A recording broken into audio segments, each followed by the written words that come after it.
Perfect. Perfect.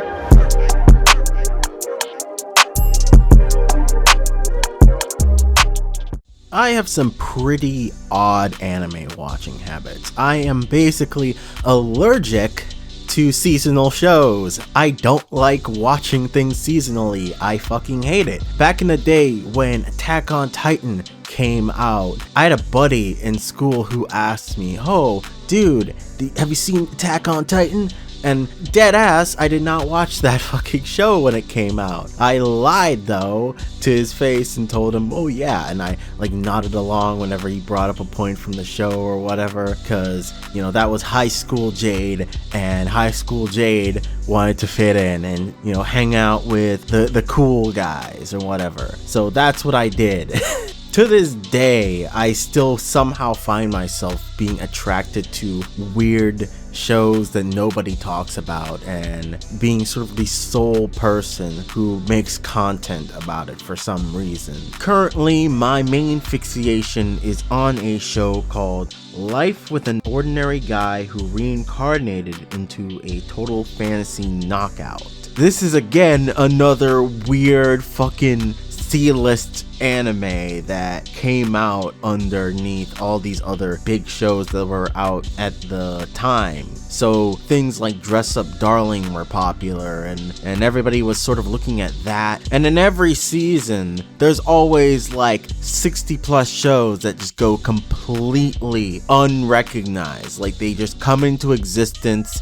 They're there, but nobody fucking talks about them because it's not like the big thing that everybody's interested in the season. And obviously, that's the thing I'm gonna jump after. This is the same thing that happened with me a year ago with Spider Sakai and how I got super fixated and obsessed with that show. I don't really think there was anything that big going on at that particular time as far as shows go. During when Spider Sakai aired, but it definitely was one of those shows that was super low budget. It was this isekai show that nobody was really talking about, and it was really odd and unusual, so I gravitated towards it. Total Fantasy Knockout has a lot of the same attributes. It's an isekai show, the premise being about a guy who gets isekai to a world and he's turned into a beautiful girl, and he's brought there with his best friend, and that romantic hijinks sort of start to like flare up because of this awkward, "Oh my god, am I attracted to my best friend who's now gender swapped? Oh my god," you know, and all of that. I pretty much gave it a 7 on my little overview on Twitter. I think it was a pretty alright show, all things considered. It really hit on being a wacky, silly comedy really well, and I think in a sense,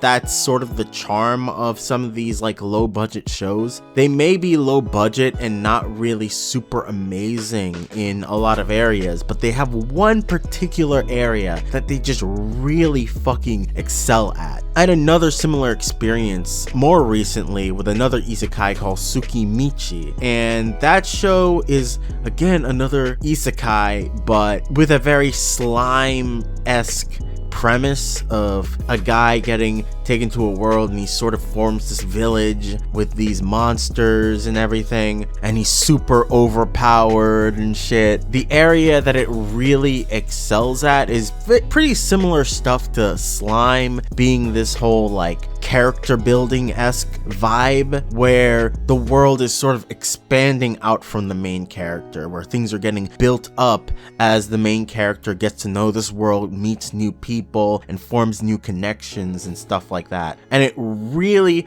really excels at doing that one thing, and then everything else kind of like drops to the wayside. So I definitely think that's sort of the benefit of shows like these, is like that specific thing. So if you're really interested in a very specific thing, like a show that does something super specific, you'll love shows like this. Another show that, you know, off the top of my head, I made a little short about this the other day called The Misfit at Demon King Academy. That show is really good at this really over the topness, like just being as over the fucking top and as crazy as possible. That's what that show excels at.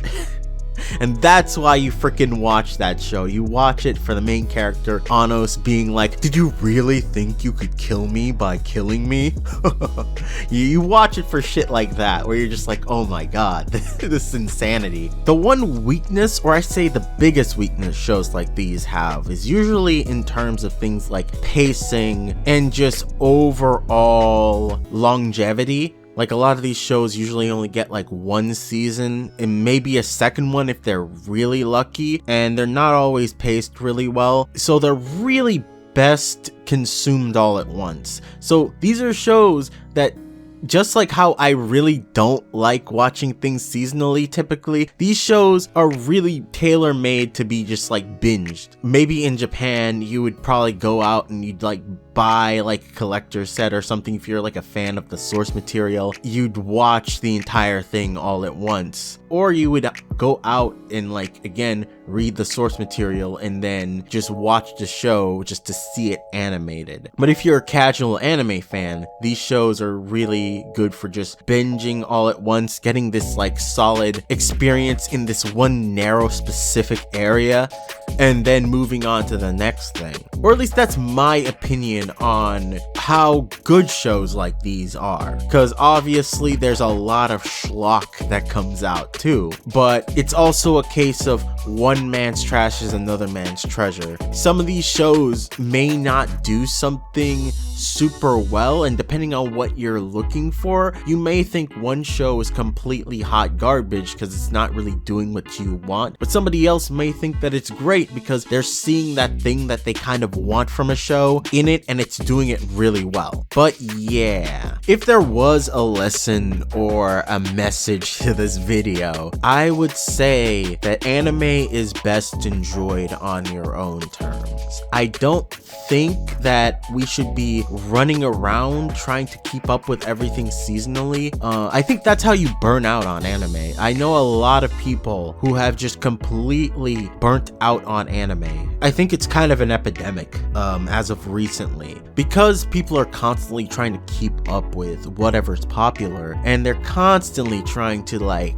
get in on the conversation on whatever's new and whatever's the seasonal darling. I think people are sort of like running into situations where they're watching a bunch of stuff that maybe they're not super interested in, or maybe it's just because it's the big thing of the season, or maybe they just need to keep up with it to keep up with conversations. But eventually there's only so much of that you can do before you just get tired of it. And I think the best solution to this would be just to watch what you want when you want. When you have a craving for a particular genre, when you have a craving for a particular thing that a show does, is to seek that out and watch that kind of show. Right now, I feel like I'm really on a romance bender. I'm really feeling rom-com shows right now, so I'm going out and I'm watching those kinds of shows. This is the strength of anime as a medium right now. You can find any type of show that you want, any type of show in any genre. There's like